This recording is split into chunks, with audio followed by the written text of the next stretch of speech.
Lesson 2. This is the fact. This is the business that we're in. People die. That's how we make a living, selling life insurance. Part of what we do.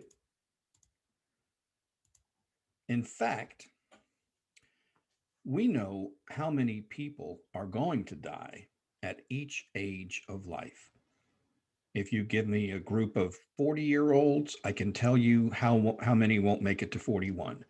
If you give me a group of 25-year-olds, I can tell you how many will and won't live to be 50. If you give me a group of 60-year-olds, I can tell you how many of them will live to be 63. Any gap, any interval from 1 year to the next, we can tell you how many people will die in a given group. And from year 1 to year 5 or year 1 to 13, any time interval, we can tell you the likelihood of death occurring in a given group of people. We've been making what are called mortality studies for way over 100 years, way back into the 1800s. It was accurate then. It's even more accurate today with advanced artificial intelligence and advanced statistical modeling techniques. I mean, we have it down. We know from all of the studies and all of the data that have been gathered over generations and centuries, in fact, we have what are called mortality tables. And this is a page from a mortality table. This would have begun at age 0. The top of that page would be age 0, with 100,000 lives grouped together. And this is the age. 17 is the first age that shows on this little snapshot of that mortality table page. 30 is highlighted because all of the quotes that we do in this course to show you the life insurance quotes and the different prices and different things are all done on a male age 30 for the sake of continuity. So you can see that at age 20, of the 100,000 who were placed under observation at birth, 98,771 of them lived to be 20. So most of them lived to be 20, but not all of them. And if you come down here to age 30, of the original 100,000, 97,393 lived to be 30 years old. So along the way, 2,607 have died, or 2.6%,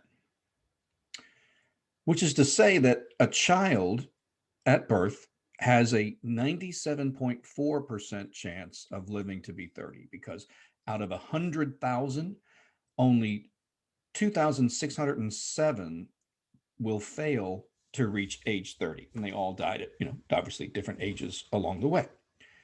So if 2.6% of the group die, then 97.4% of the group live. So you got a really good chance of living to age 30 when you're born. Now, we can look from 1 year to the next, as we do here. How many of those 30-year-olds will not make it to 31? Well, if you do the subtraction, it's 158. 158 of those 97,383 30-year-olds are not going to make it to 31. So we can pinpoint the mortality in just that 1 year. Look at as a percentage, it's tiny, 0.00162%. That's the chance, the likelihood of you dying at age 30 and not making it to 31. And then we can look to the next interval. How many of those 31-year-olds who do make it won't make it to 32? Well, it's 163 if you do that subtraction. And the percentage is a little tiny bit higher. It goes from 0.00162 to 0.00167. So you have a slightly higher chance of dying at age 31.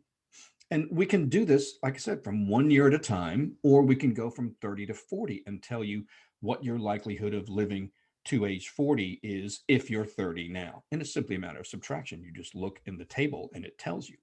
What we see here is the basic fact of life and the life insurance business, because every single year from one year to the next, the likelihood of death goes up.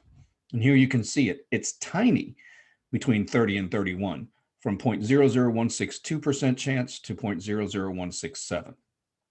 So every year, you're more likely to die than you were the year before. And that's just called getting old and progressing through life. There's never an age where it stays the same. There's never an age where it backs up on itself or goes down. It's a steadily rising likelihood of death all the way from birth to age 100, which is, as a practical matter, the end of the scale or the top of the table. So it's by observing this mortality rate and knowing how many people will die each year, that's how we organize the life insurance business. This is simply the most fundamental concept there is. Now, let's take a look at this and see how we build a business with this knowledge. If we have a life insurance company and we have a whole bunch of 30-year-olds insured, let's say 97,393 of them, and we know that 158 of our customers are going to die this year, then here's how that works out. Let's say each of these customers, these 97,393, are each insured on a $100,000 life insurance policy.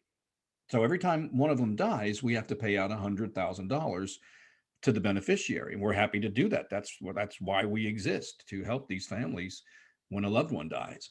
So if we're expecting 158 deaths this year and we have to pay out $100,000 each time, that means we're looking at $15.8 million of death claims this year. And we better have the money. We have to collect enough from everybody to raise that amount to pay the death claims. Now, here's where the leverage and the magic happens, because we have 97,393 members of this group. And so to raise $15.8 million to pay the expected 158 death claims, each one of these 97,000 only has to put in $162 or $13.50 a month. $13.50 a month is not bad for a $100,000 death benefit. The little tiny premium is nothing compared to the great big death benefit that you get. Now, $13.50 here is just the straight cost of insurance, the death benefit component. Obviously, we have to add something on top of this $13.50 for the company's overhead and profit and taxes and contingencies, and just a sort of a what if fund to make sure that we're good. Because if we're expecting 158 deaths and we actually get 163, we have to have the money to, deal when we have slight variations in our projections. So the price of this policy is not going to be $13.50 a month. It might be $20. So if the price of the policy is $20, then the cost of insurance is $13.50 in this example. So there's that subtle difference to understand between the price of the policy, which is all of the charges put together, but underlying all of it, you always break it down to the actual cost of insurance. And so in this example, $13.50 a month is the cost of insurance. And then, like I said, we would price that out probably around $20 a month or more, who knows? But it's the death charge plus the company's overhead, profit, taxes, and a margin on top for safety. And that's up to the different insurance companies as to how much margin for safety you want to build in, because the more margin for safety you build in, the more expensive your policy looks compared to another company. But sometimes a policy that's a couple dollars more is worth it because the company is putting in more margin for error and it's a more safe and secure company, and they can handle it when they get a few more extra deaths than what was expected, versus a company who goes right down to the bone and then they get in trouble when they have a couple of bad years and they're not able to keep up with their claims. So this tells you a lot of things. The chance of dying is only 158 out of 97,000. So it's almost impossible, right? That it's going to be you, but it might be you. It's probably not going to be you, but it might. That is called uncertainty. And if you die, if you're one of the very, very unfortunate few, that is really a bad thing for your family because now they're, broke, no money, not good. So while the risk is pretty small, the consequences are huge. And so people will spend $13 or $20 a month to get a $100,000 death benefit because it's worth it. Yeah, you're probably not going to be one of the ones who die, but you might. And so people are motivated to do something about it because it's so cheap. And it's so cheap because there's so many people paying in and so few actually making claims. And in fact, that's how all insurance works. We take from the many a small amount and we pay to the few a huge amount. And just let that soak in because that's the entire insurance business. Whether it's cars, we insure a ton of cars and we take a small monthly premium for your car insurance. And then we only pay to a relative few who have accidents or have their car stolen or have their car flooded or whatever. Houses, same thing. We insure a ton of houses, knowing that a certain number will have fires and have water damage and whatever. But we take from the many a small amount and we pay to the few. That is insurance. Anything else that's calling itself insurance is not insurance. We take from the many and we pay to the few. That is insurance. So let's start to learn and build for all of what we have to cover in the course by looking at this graph. This starts at age 0 and goes all the way to age 100. Age 100 is about as we figure out all of the life insurance components and all of the math and all of the figuring is based on a maximum age of 100. And this line shows you the progress of mortality over that lifespan. Nobody dies when they're young. The curve is really flat. But then as you approach middle age, it starts to get a little steeper and death is more common and more likely. And once you get out here to 70s, 80s, and then everybody's gone by age 100. In theory, obviously people live beyond that, but all of the math and everything that we figure is done on a maximum age of 100. So this is the mortality curve. Yeah, low mortality at early ages and crazy high mortality at crazy high ages. This is also necessarily the price of insurance curve because insurance is cheap when you're young, when nobody dies, and then crazy expensive by the time you get out here. So this one line does double duty. It's the mortality curve, and then necessarily it's the cost of insurance curve or the price of insurance curve. In this case, same thing. Young people don't die very often, but lots of old people die.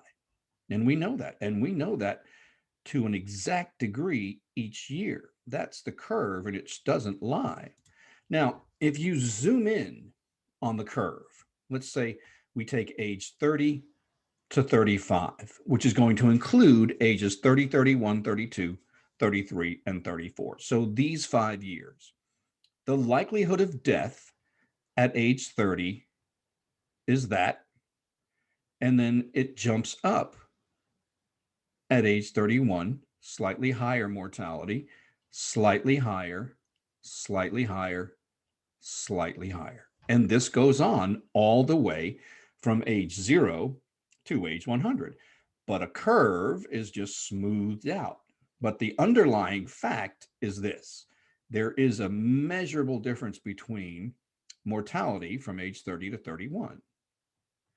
So this could just as easily also be representing price, because for a given person, a given policy might be $30 this year, but next year, when you're a year older, it goes up to 31. And next year, the price goes up to 32, and so on. And so the price of insurance obviously is going to follow age higher, because both mortality and price move along this curve. And then this is what you see when you zoom in. You see this stair step reality from one age to the next. And we can measure that with, exact precision. So how do we turn this into a business? Well, we know you have an uncertainty. What if I die too young and leave my family broke? It's probably not going to be me, because there's 97,393 people in this group, and only 158 of them are going to die. And so it's probably not going to be you, but it might be you. And it's that uncertainty that drives our business. And people are willing to pay us a small amount of money just in case. Because you are rocking along and you're getting paid and your paychecks are coming in and it's all good, and you're earning and saving and taking vacations and investing for the future, and it's all good. But then, unfortunately for some, bang, death occurs. And all those paychecks stop. And that's it. Now, you weren't going to work forever. You were only going to work until retirement age, 67 for most of us today. So, whenever you die, at whatever age death occurs, you have a given number of paychecks that were coming to you, but now they're not. So when this worker is getting paid, it's all good, but then the family loses all of those paychecks.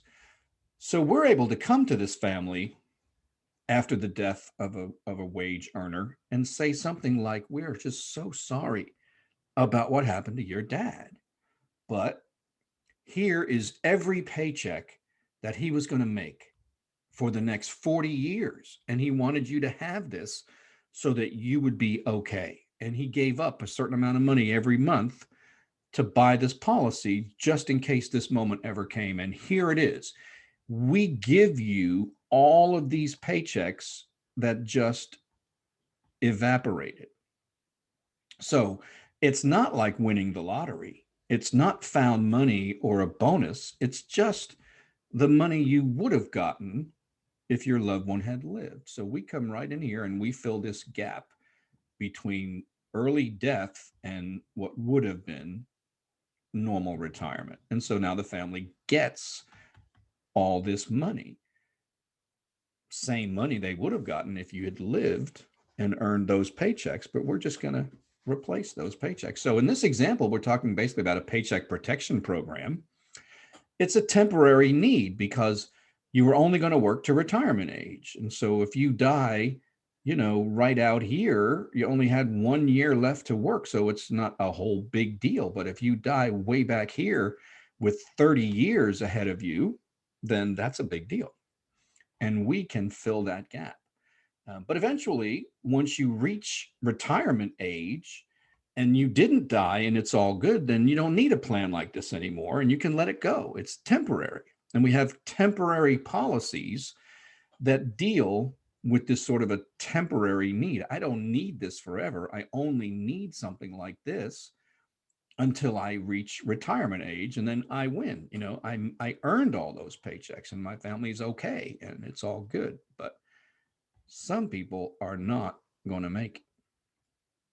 That's where we come in. Now, as we set the stage for learning and moving on, there are two kinds of life insurance policies that we have to be familiar with on test day and understand basically. Those two kinds of life insurance are term and permanent insurance. Term and perm, term and perm. And just as our basic first flashcard as we begin, term is considered temporary insurance. for a 1 or 2 or 3 or 5 years or 10, 20 or 30 years, but for a given number of years on a temporary basis, and then you let it go. And term insurance does not build any cash value inside. So when maybe you've heard about someone taking a loan from a life insurance policy or having money inside a life insurance policy that they're able to withdraw or whatever, that's not term, because term doesn't do that. Cash value is one of the features of permanent insurance. Permanent insurance has plans that go all the way to age 100. It's not temporary, it's for your whole life. And whole life is one of the foundation policies in the permanent portfolio. So, whole life and universal life, UL, are permanent policies. And we'll learn all about them as we go through the course. And it's permanent policies that build cash value. So when you hear about someone taking a loan from the policy, that was a permanent policy. And somebody surrenders a policy and cashes out and gets a bunch of money out of it, that was a permanent policy, because permanent policies build a cash value reserve inside the policy over time. And term does not do that. So we'll come back to that theme, and we'll fill that out in glorious detail as we go through the course. Permanent insurance can be bought as early as age 0, and people do it all the time. Everybody's heard of Gerber Life, right? Or some of the other companies out there that specialize in getting a starter policy on newborns, and people buy them all the time. So you can get permanent insurance beginning at age 0, and you can buy it at basically any time along the way. And that permanent insurance lasts all the way to age 100. And you have life insurance that whole time, coverage for life. And then at age 100, we'll show you something very nice happens. A good thing happens at age 100. Now, term insurance, coverage while you're young and working and bringing home an income and people are depending on you. And so under age 18, you don't see a lot of term insurance sold because, you don't have responsibilities and you don't have much income. And that's really just not what you're focused on right now. But then as you enter into the workforce and potentially get those types of responsibilities, then term insurance is in play. But this is really for relatively young people, because by the time you get out to somewhere between age 70 and 80, the policy ends according to its own terms, and you can't have it anymore. There's a maximum age built in to every term policy. There's no one test question. What's the maximum age for term? There's no such thing. Permanent insurance, there's an age 100. Yeah, that's for sure. That's a testable idea. Term, every individual policy has its own maximum age, and they tell it to you in the contract. Okay, you can have this policy, but only up to whatever maximum age is stated in that contract. And then it's over, and you can't have it anymore, even if you want it. Oh, but I still need it. Well, that's too bad. You can't have it. Oh, well, I'm still willing to pay for it. Well, that's too bad. It's over and done, and you can't have it anymore. So term is temporary. You're only supposed to need it for a temporary period. But what really makes it temporary in the end is that there's a maximum mandatory age, and then you can't have it anymore, even if you want it. That's what really makes term temporary. And that's as far as we need to go here in lesson 2. So we will carry this on here in lesson 3.